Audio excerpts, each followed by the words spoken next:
بندر عباس بشینه ولی فعلا جواب نمیده. شاید چیزی تو بارش میترسه بشینه. بله. به خلبانه بگین اصلا با تو و بارت کاری نداریم. بجم. بله چشم. صاف کن ببینم. جناب کی هست برای خودت دستور میدی ها؟ اینا بعضی وقتا مواد و اسلحه و دلار قاچاق میکنن. گفتم به خلبانه بگن که خیالش راحت باشه نترسه بشینه. پس دنبال مسافری. کی هست؟ میشینه. من باید همه این جزئیاتو چک کنم. شما از کجا اومدی که همش داری همه چی چک میکنی؟ به تو مربوط نیست. هر چی لازم باشه چک میکنم. اینقدر بیخ بوش من وز میکنی میره تو مغزم.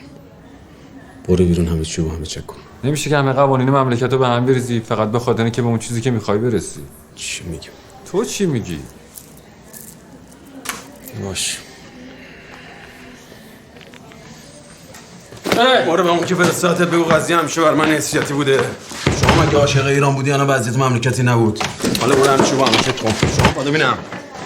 اینم بگی دستت کسی خواست بیا تو بزنش.